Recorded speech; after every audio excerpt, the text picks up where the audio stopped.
Hi hello welcome to online technology tutorials in Telugu. ఈ వీడియోలో మనం పైథాన్ ట్యుటోరియల్లో భాగంగా identity operators and membership operators ఈ రెండింటి గురించి చూద్దాం. నా ఐడెంటిటీ ఆపరేటర్స్లో మనకి రెండు ఆపరేటర్స్ ఉన్నాయండి. అవి ఈజ్ అండ్ ఈజ్ నాట్. ఈ రెండు కూడా ఐడెంటిటీ ఆపరేటర్స్ అంటారు. పైథాన్లో మనం ఏ వేరియబుల్ క్రియేట్ చేసినా సరే అది ఒక ఆబ్జెక్ట్ కింద ట్రీట్ చేయబడుతుంది. ఎందుకు అంటే మీరు మన యొక్క ఫస్ట్ వీడియోస్లో ఒక వేరియబుల్ క్రియేట్ చేసిన తర్వాత దాని యొక్క టైప్ గురించి కనుక తెలుసుకున్నట్టయితే ఆ డేటా టైప్ యొక్క పేరు పక్కన క్లాస్ అనేటువంటి వర్డ్ని మీరు అబ్జర్వ్ చేసి ఉంటారు. అంటే ప్రతి డేటా టైప్ కూడా క్లాస్. కాబట్టి ఆ క్లాస్ క్రియేట్ చేయబడినటువంటి వేరియబుల్ ఏదైనా సరే ఆబ్జెక్ట్ కిందే ట్రీట్ చేయబడుతుంది అని బేసిక్ లెవెల్లో మనం అర్థం చేసుకోవచ్చు. ఇప్పుడు ఈ ఈజ్ అండ్ ఈజ్ నాట్ అనేటువంటి ఈ రెండు ఆపరేటర్స్ని కూడా మనం రెండు ఆబ్జెక్ట్స్ని కంపేర్ చేయడానికి ఉపయోగించుకోవచ్చు. ఇప్పుడు ఇక్కడ ఈ ఆబ్జెక్ట్స్ కింద వేరియబుల్స్ క్రియేట్ అయినప్పుడు ఆ వేరియబుల్స్ యొక్క మెమరీ అలొకేషన్ ఎట్లా ఉంటుంది అంటే ప్రతి వేరియబుల్కి కూడా జనరల్గా ఒక ఐడి వాల్యూ ఇవ్వడం అనేది జరుగుతుందండి పైథాన్లో. అంటే మీరు ఎక్స్ వై జెడ్ అని ఒక 3 వేరియబుల్స్ క్రియేట్ చేశారనుకోండి, మూడిటికి 3 ఐడి వాల్యూస్ ఉంటాయి. అంటే ఇట్ ఈస్ లైక్ ఒక స్కూల్లో ప్రతి స్టూడెంట్కి ఒక ఐడి నెంబర్ ఇచ్చినట్టుగా. ఓకే, అంటే ఎగ్జాక్ట్గా సేమ్ కాదు, బట్ ఓకే అర్థం చేసుకోవడానికి ఈజీగా ఉంటుందని ఆ ఎగ్జాంపుల్ చెప్తున్నాను మీకు. సో అంటే ప్రతి వేరియబుల్ని యూనిక్గా ఐడెంటిఫై చేయడానికి ఒక ఐడి నెంబర్ అనేటువంటిది అలొకేట్ చేయడం జరుగుతుంది. అది ఎలా తెలుసుకోవచ్చండి? ఐడి అనేటువంటి ఫంక్షన్ కనుక మనం వేరియబుల్ని పాస్ చేసినట్టయితే ఆ వేరియబుల్ యొక్క ఐడి నెంబర్ అనేటువంటిది మీకు రిటర్న్ చేయడం జరుగుతుంది. ఇప్పుడు ఈ ఐడి నెంబర్ అలొకేషన్ అనేటువంటిది రెండు సిచ్యువేషన్స్లో మనం అబ్జర్వ్ చేయాలి. ఒకటి, ప్రతి వేరియబుల్కి కూడా మీరు ఇచ్చినటువంటి వాల్యూ యూనిక్గా ఉన్నట్టయితే ఐడి వాల్యూ ఎలా ఉంటుంది. ఎప్పుడైనా సరే ఒకటి కన్నా ఎక్కువ వేరియబుల్స్లో కామన్ వాల్యూ కనుక ఉన్నట్టయితే, అంటే సేమ్ వాల్యూ కనుక ఉన్నట్టయితే అప్పుడు ఐడి అనేటువంటిది ఎలా అలొకేట్ అవుతుంది. ఈ రెండు విషయాన్ని మనం ఇక్కడ చూద్దాం. నా ఇక్కడ చూడండి, ఈ ఎగ్జాంపుల్లో మీకు ఫస్ట్ ఎక్స్ వై అని రెండు వేరియబుల్స్ తీసుకున్నాను. సో ఎక్స్లోకి 10 అండ్ వైలోకి 20 తీసుకున్నాను. అంటే x and y are with 2 different values. ఇప్పుడు వాటి యొక్క ఐడి వాల్యూస్ నేను ప్రింట్ చేస్తున్నాను. Print of ID of x comma, ఆ రెండు ఐడి వాల్యూస్ కలిసిపోకూడదు కాబట్టి ఒకే ప్రింట్ ఫంక్షన్లో నేను ఆ రెండింటిని ప్రింట్ చేస్తున్నాను. కాబట్టి మధ్యలో స్పేస్ రావడం కోసం నేను డబుల్ కోట్స్ మధ్యలో ఒక స్పేస్ని ప్రింట్ చేస్తున్నాను. Comma ID of y. నా ఎక్స్కి వైకి వచ్చేటువంటి ఐడి వాల్యూస్ డిఫరెంట్గా ఉంటాయి. ఓకే అండి. తర్వాత నేను ఏం చేస్తున్నానంటే ఇంకొక మూడో వేరియబుల్ తీసుకున్నాను. దాన్ని జెడ్ ఈక్వల్ టు 10 అని తీసుకున్నానండి. అంటే మనం పైన స్లైడ్లో మనం చెప్పుకున్నట్టుగా variables with same values, variables with different values, ఈ రెండింటిని మనం అబ్జర్వ్ చేయాలి కదండి. అందుకని సో జెడ్ ఈక్వల్ టు 10 తీసుకున్నాను. ఆల్రెడీ 10 అనేటువంటి దేనికి ఉందండి? ఎక్స్కి ఉంది. ఇప్పుడు ఎక్స్ వై జెడ్ మూడింటి యొక్క ఐడి వాల్యూస్ ప్రింట్ చేద్దాం. సో అప్పుడు కనుక మీరు అబ్జర్వ్ చేసినట్టయితే ఇక్కడ మెమరీ ఆప్టిమైజేషన్, అంటే మెమరీని సేవ్ చేయడం కోసం ఆల్రెడీ 10కి మెమరీ అలొకేట్ అయ్యి ఉంది. ఓకే అండి. కాబట్టి ఇక్కడ మళ్ళీ అగైన్ జెడ్ కోసం 10 అనేటువంటి వాల్యూకి విడిగా మెమరీ అలొకేట్ చేయకుండా ఎక్స్ పాయింట్ చేస్తున్నటువంటి మెమరీనే ఓకే అండి జెడ్ పాయింట్ చేసేటట్టుగా ఇంటర్నల్గా మెమరీ అనేటువంటిది ఆర్గనైజ్ చేయబడుతుంది. కాబట్టి మీకు ఇప్పుడు ఏం జరుగుతుంది? ఎక్స్ జెడ్ రెండింటికి కూడా సేమ్ వాల్యూ ఉంది కాబట్టి ఎక్స్కి జెడ్కి కూడా ఐడి వాల్యూస్ సేమ్గా వస్తాయి. That is the important point. Next, ఇప్పుడు దీన్ని మనం ఈజ్ ఆపరేటర్ మీద అప్లై చేస్తే చూడండి, జెడ్ నేను ఎక్స్తో కంపేర్ చేస్తున్నాను. జెడ్ ఈజ్ ఎక్స్ అని అడుగుతున్నాను. Then it returns true. ఎందుకని? జెడ్ ఎక్స్ ఒకే ఐడి వాల్యూని కలిగి ఉన్నాయి కాబట్టి. నెక్స్ట్, జెడ్ ఈజ్ వై అని అడుగుతున్నాను. ఇది ఏం చేస్తుందంటే ఫాల్స్ రిటర్న్ చేస్తుంది. ఎందుకని? జెడ్లోను వైలోను డిఫరెంట్ ఐడీస్ ఉన్నాయి. డిఫరెంట్ ఐడీస్ ఎందుకు ఉన్నాయి? వైలో ఉన్నదేమో 20, జెడ్లో ఉన్నది 10 కాబట్టి. ఇప్పుడు నేను జెడ్లో ఉన్న వాల్యూని మారుస్తున్నాను, 20 అంటున్నాను. అంటే ఇప్పుడు ఏం జరిగిందండి? వైలో ఉన్నటువంటి ఈ 20 అనేది ఆల్రెడీ వైలో ఉంది కాబట్టి ఇప్పుడు ఏం చేస్తుంది? వై ఐడి వాల్యూనే మీకు జెడ్కి కూడా అసైన్ చేయడం జరుగుతుంది. ఎందుకంటే both are with same values. ఇప్పుడు మీరు ఎక్స్ వై జెడ్ని ప్రింట్ చేస్తే మనకి వైకి జెడ్కి ఉన్నటువంటి ఐడి వాల్యూస్ సేమ్ వస్తాయి. పైన దాంట్లోనేమో ఎక్స్కి జెడ్కి ఉన్నటువంటి ఐడి వాల్యూస్ సేమ్ వచ్చినాయి. రెండో దాంట్లోనేమో వైకి జెడ్కి ఉన్నటువంటి ఐడి వాల్యూస్ సేమ్ వచ్చినాయి. ఇప్పుడు ఈజ్ ఆపరేటర్ ఎలా పనిచేస్తుంది? ఇప్పుడు నేను జెడ్ ఈజ్ ఎక్స్ అని అడిగాను అనుకోండి, జెడ్లో ఎంత ఉంది? 20 ఉంది, ఎక్స్లో ఎంత ఉంది? 10 ఉంది.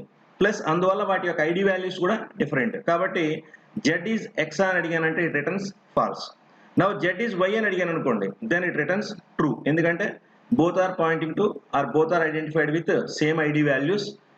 సేమ్ ఐడి ఎందుకు వచ్చింది అంటే 20 అనేటువంటిది సేమ్ వాల్యూ కాబట్టి, కామన్ వాల్యూ కాబట్టి. నెక్స్ట్ ఇప్పుడు ఇంకా క్లారిటీగా జెడ్కి నేను 30 అసైన్ చేస్తున్నాను అంటే అప్పుడు ఏం జరిగిందండి?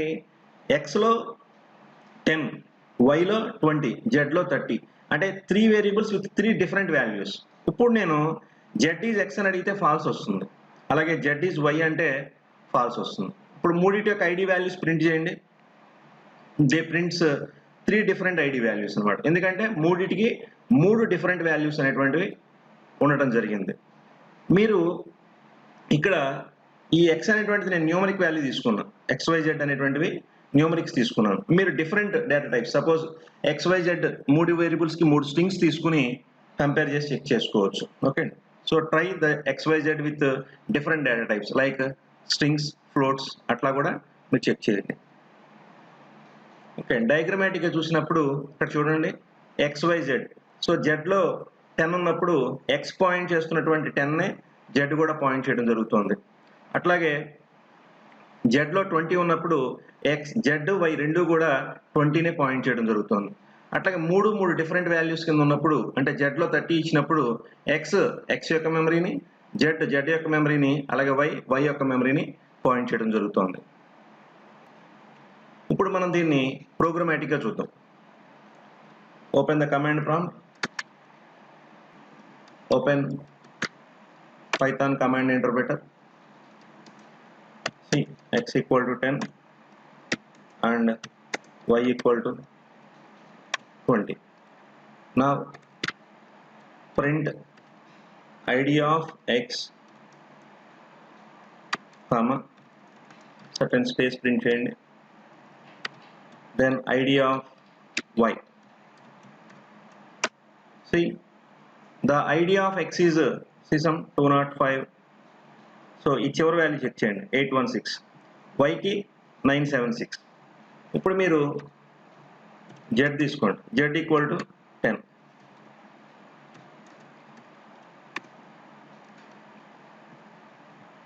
నా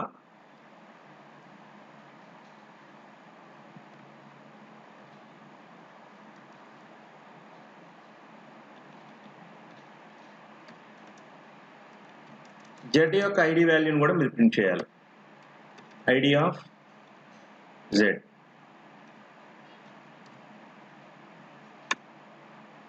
C 816, 205, 816 x Dandi.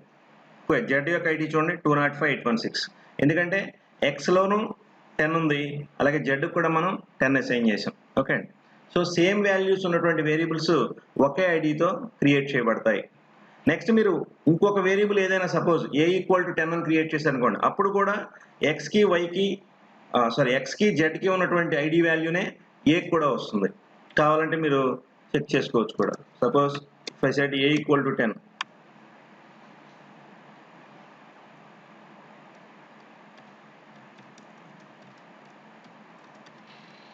ID of a, see ఇదిగోండి, ఫస్ట్ది 205, 816 ఇది ఎక్స్ది, తర్వాత జెడ్ చూడండి 205, 816 ఇది జెడ్ది, తర్వాత ఏది చూడండి 205, 816. సో అంటే ఎక్స్లో, జెడ్లో అండ్ ఏలో మూడిట్లో కూడా ఒకే వాల్యూ ఉంది. సో ఇక్కడ మెమరీ ఆప్టిమైజేషన్ పాయింట్ ఆఫ్ వ్యూలో ఏం జరుగుతుంది? ఒక కాపీ ఆఫ్ 10 మాత్రమే క్రియేట్ చేయబడుతుంది. ఆ కాపీ యొక్క రిఫరెన్స్ ఎక్స్కి అట్లాగే జెడ్కి ఏకి కూడా ఇవ్వటం జరిగింది. అందువల్ల ఆ మూడింటి యొక్క ఐడి వాల్యూస్ సేమ్ ఉన్నాయి. నెక్స్ట్ ఇప్పుడు మీరు జెడ్ ఈక్వల్ టు 20 అనండి. సో ఆల్రెడీ 20 ఎందులో ఉందండి? వైలో ఉంది. కాబట్టి ఇప్పుడు వై యొక్క ఐడి వాల్యూ ఏదైతే ఉందో అదే మీకు జెడ్కి రావాలి. సో వై యొక్క ఐడి వాల్యూ ఎంత అండి? 205, 976. ఇదిగోండి ఇక్కడ ఉంది చూడండి. నౌ ప్రింట్ ఇది కూడా. సో y యొక్క ఐడి వాల్యూ 205976 అండ్ z యొక్క ఐడి వాల్యూ 205976. ఎందుకంటే now y and z both are with same values. So ఈ విధంగా సేమ్ వాల్యూస్ ఉన్నటువంటి వేరియబుల్స్ యొక్క ఐడీస్ సేమ్ ఉంటాయి, డిఫరెంట్ వాల్యూస్ ఉన్నటువంటి వేరియబుల్ యొక్క ఐడీస్ డిఫరెంట్గా ఉంటాయి. ఇది కాన్సెప్ట్. ఇప్పుడు దీని మీద మనం ఈజ్ ఆపరేటర్ కనుక అప్లై చేసినట్టయితే ఈ వేరియబుల్స్ మీద, now I'm asking X is జెడ్ని కంపేర్ చేయాలి, జెడ్ ఈజ్ ఎక్స్ అన్నాం. ఇప్పుడు పైన చూడండి, ఓకే, జెడ్ అనేది మనం 20కి అసైన్ చేయడం జరిగింది. అందువల్ల ఏం జరుగుతుంది, జెడ్కి వైకి మాత్రమే సేమ్ ఉంది. నా ఎక్స్ యొక్క వాల్యూ 205816, ఓకే అండి, జెడ్ యొక్క వాల్యూ 205976. కాబట్టి ఈ రెండు ఒకటి కాదు. సో నా జెడ్ ఈజ్ ఎక్స్ అంటే ఇప్పుడు ఏమవుతుంది, మనకి రెండు వేరియబుల్స్ యొక్క ఐడీస్ ఒకటి కాదు కాబట్టి ఫాల్స్ రావడం జరిగింది. నా జెడ్ ఈజ్ వై అనండి, అప్పుడు జెడ్లో ఉన్నటువంటి ఐడి వైలో ఉన్నటువంటి ఐడి రెండు ఒకటే కాబట్టి ట్రూ వచ్చింది. నేను మళ్ళీ again suppose Z equal to 10 assign చేశాను అనుకోండి, అప్పుడు మళ్ళీ ఏమవుతుంది, బోత్ ఎక్స్ యొక్క ఐడి అండ్ జెడ్ యొక్క ఐడి సేమ్ అయిపోతుంది. ఈసారి జెడ్ ఈజ్ ఎక్స్ అని అనుకోండి, ట్రూ వస్తుంది. ఎందుకని, నేను మళ్ళీ అగైన్ జెడ్కి 10 అసైన్ చేశాను కాబట్టి. జెడ్ ఈజ్ వై అంటే వైలో ఉన్నది 20 కాబట్టి దాని ఐడి వాల్యూ వేరు, జెడ్లో ఉన్నటువంటిది 10 కాబట్టి దాని ఐడి వాల్యూ వేరు, ఫాల్స్. సో ఈ విధంగా ఈజ్ అనేటువంటిది కంపారిజన్కి యూజ్ చేయడం జరుగుతుంది. సో అంటే Z variable and the variable X ఈ రెండు కూడా ఒకే ఐడితో ఉన్నాయా లేదా, అట్లాగే జెడ్ అండ్ వై ఈ రెండు కూడా ఒకే ఐడితో ఉన్నాయా లేదా అనేటువంటి చెకింగ్ అనేటువంటిది ఈజ్ ద్వారా జరిగింది. సో రెండు ఒకటైతే ట్రూ వచ్చింది. ఇప్పుడు దానికి నాట్ అప్లై చేసాం అనుకోండి, ఇప్పుడు ఇక్కడ చూడండి ఎవరెవరు ఏ సేమ్ వాల్యూస్ పాయింట్ చేస్తున్నారు, సేమ్ ఐడీస్తో ఉన్నాయి ఏ వేరియబుల్స్ చూడండి, ఎక్స్ 205816, వై 205976, జెడ్ 205816. ఎందుకంటే ఇక్కడ మనం జెడ్ ఈక్వల్ 10 అని మళ్ళీ అసైన్ చేసాం కాబట్టి. అలాగే ఏ అనేటువంటి వేరియబుల్ 205816. ఇప్పుడు జెడ్ ఈజ్ నాట్ అంటే కాదు అని చెప్తున్నాం మనం, జెడ్ ఈజ్ నాట్ ఎక్స్ అంటున్నాం. అంటే ఏం జరుగుతున్నాం, జెడ్ అండ్ ఎక్స్ రెండు ఈక్వల్ కాదు అని. కానీ జెడ్లో ఉన్నటువంటి ఐడి ఎంత అండి, ఇవ్వండి 205816, ఎక్స్లో ఉన్నటువంటి ఐడి ఎంత 205816. ఎందుకంటే రెండిట్లోనూ 10 ఉంది కాబట్టి, రైట్. ఇప్పుడు మనం కాదు అంటున్నాం కానీ అక్కడ రెండు ఒకే ఐడితో ఉన్నాయి, మరి అప్పుడు ఏమవుతుంది, ఫాల్స్ వస్తుంది. ఎందుకంటే both z and x are pointing to are with same IDs. నా ఇప్పుడు జెడ్ ఈజ్ నాట్ వై అందాం. పైన ఉన్నటువంటి అవుట్పుట్ స్టేట్మెంట్ చూడండి, వై యొక్క ఐడి ఎంత అండి 205976, జెడ్ యొక్క ఐడి ఎంత అండి 205816. కాబట్టి 205976 అండ్ 205816 ఈ రెండు ఒకటి కాదు. సో ఇక్కడ కూడా కాదనేగా చెప్తుంది, మనం జెడ్ ఈజ్ నాట్ వై అని చెప్తున్నాం కాబట్టి ట్రూ వచ్చింది. ఎందుకంటే కాదు అని చెప్తున్నాం, అది నిజమే కాబట్టి ట్రూ వచ్చింది. సో ఇవి is and is not operators. ఇక్కడ మీరు నేను ఎక్స్లోకి ఎక్స్ అండ్ వై జెడ్లోకి నేను న్యూమరిక్ వాల్యూస్ తీసుకున్నాను, మీరు స్ట్రింగ్స్ కానీ మిగతా డేటా టైప్స్ తీసుకుని ట్రై చేయండి. Okay, so this is about the identity operators in Python. ఈ వీడియో మీకు నచ్చిందని ఆశిస్తున్నాను. Please subscribe our channel OTTIT for more videos and press the bell icon for regular updates. Please give your valuable comments and please support us. Thank you.